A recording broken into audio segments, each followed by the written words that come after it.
Bonjour à tous et à toutes, bienvenue sur Grain Promener Média. Aujourd'hui, nous avons le privilège d'accueillir le coordonnateur d'Haïti de l'influence du panafricanisme, à savoir M. Joseph Jean-Gilles, étudiant en droit. Il est avec nous sur le plateau de Grain Promener Média. Et quant à moi, je ne change pas de nom, c'est toujours et encore Marcus Volsi. Monsieur Jean-Gilles, bienvenue sur Grain Promener Média. Comment allez-vous?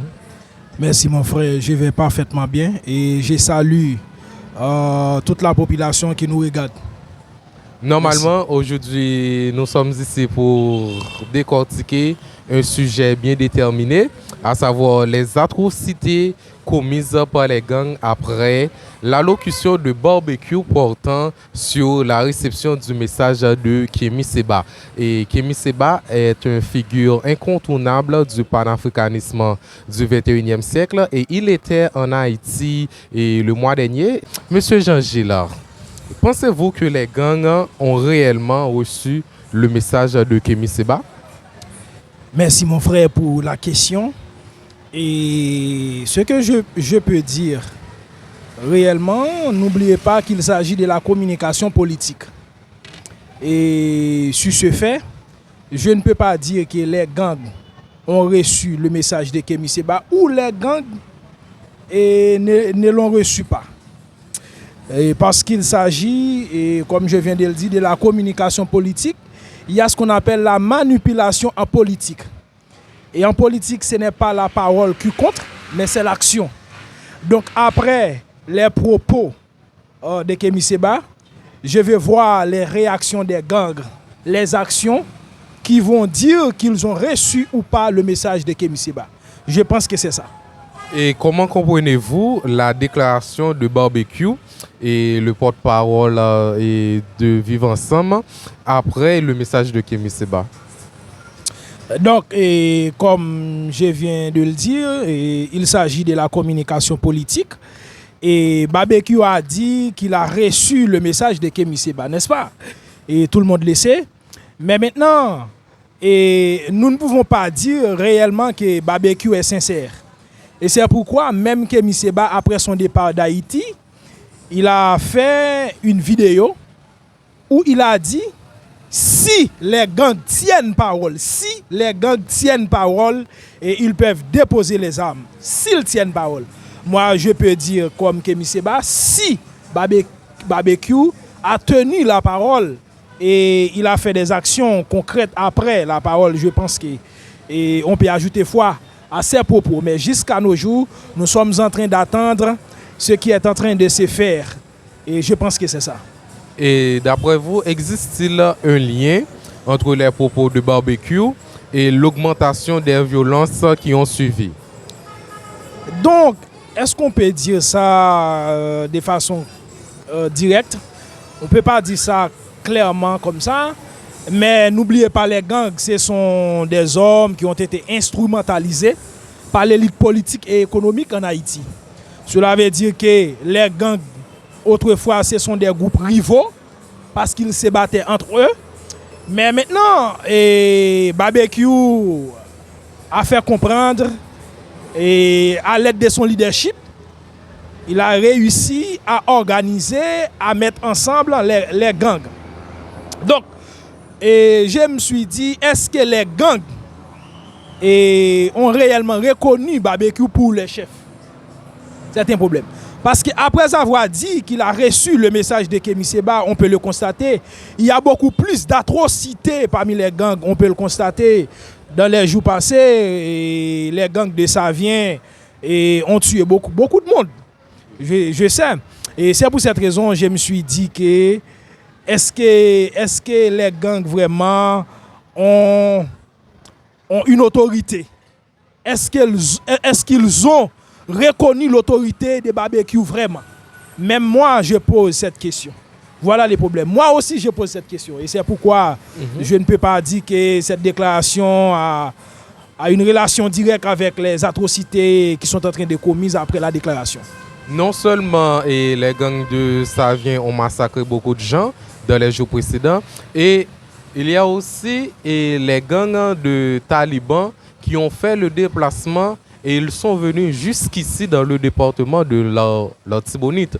Et ils ont même annoncé qu'ils peuvent entrer au Cap-Haïtien et ils ont l'objectif d'entrer dans la commune de Semak, tout ça. Mais on parle maintenant de la déclaration de Kémy Séba.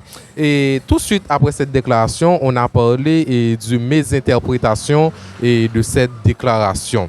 Et vous êtes le coordonnateur d'Haïti de l'influence du panafricanisme.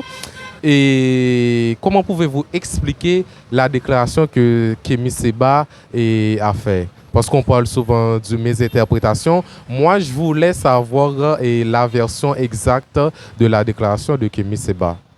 Merci mon frère. Et donc,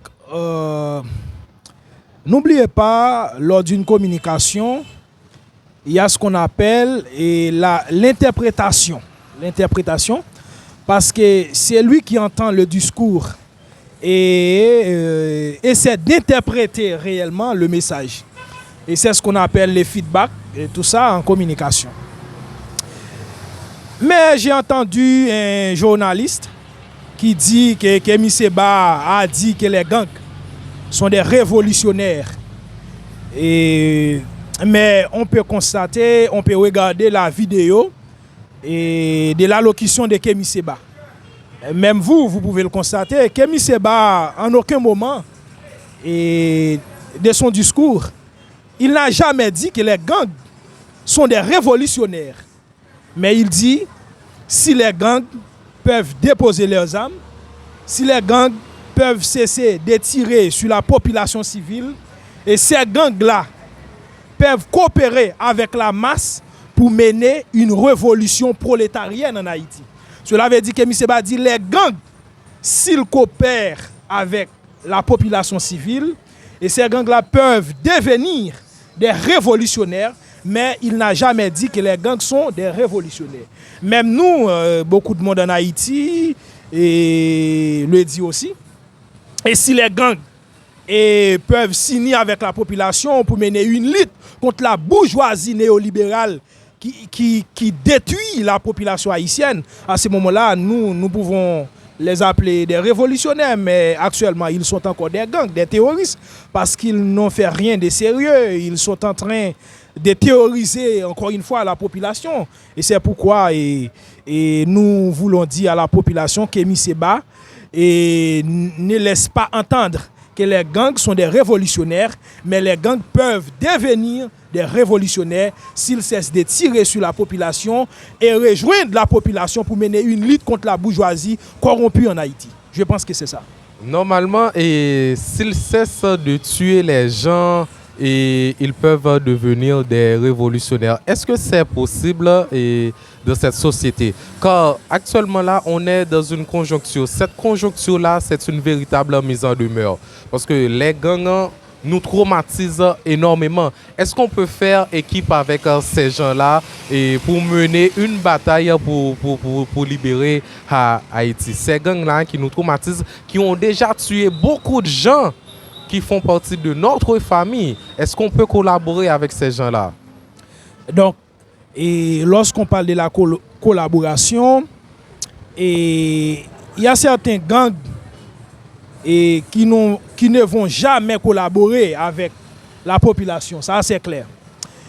Mais s'il y a des gens qui sont sincères, s'ils sont sincères, parce qu'il y a beaucoup d'hypocrisie parmi eux, s'ils sont sincères, et nous pouvons collaborer avec certains d'eux. Et parce qu'au départ, tous les révolutionnaires du monde étaient considérés comme des terroristes, comme des méchants, même Fidel Castro était considéré comme un terroriste, et beaucoup d'autres révolutionnaires à travers le monde. Mais je me suis dit, est-ce que ces gangs-là ont assez de capacités de réflexion pour comprendre la chose à ce niveau? Et c'est là le problème fondamental. Et c'est pourquoi je me suis dit que, comme Kémy Séba a dit, certains gangs resteront comme ils sont dans l'atrocité. Mais si certains peuvent déposer les armes, peuvent rejoindre la population, nous pouvons les accepter. Et c'est pourquoi Kémy Séba a proposé, et dans une allocution, il a dit Et nous pouvons appliquer la méthode de Nelson Mandela et de Desmond Tutu et lors de l'apartheid en Afrique du Sud. Et n'oubliez pas, Nelson Mandela avait établi une commission de justice, de vérité et de réparation. Et dans le cadre de cette commission, et les criminels de l'apartheid, les Blancs, confessent leurs crimes. Certains Noirs confessent leurs crimes. Après, on se pardonne et on relance la nation. Et on peut le constater actuellement, l'Afrique du Sud est le pays le plus développé de l'Afrique. On peut le constater. Je pense que dans le cadre de la rédemption, on peut faire de même. Parce qu'on peut le constater, la guerre, la chasse aux gangs ne mène à rien jusqu'à présent. On peut voir la force multinationale, les Kenyans et d'autres forces, ainsi de suite.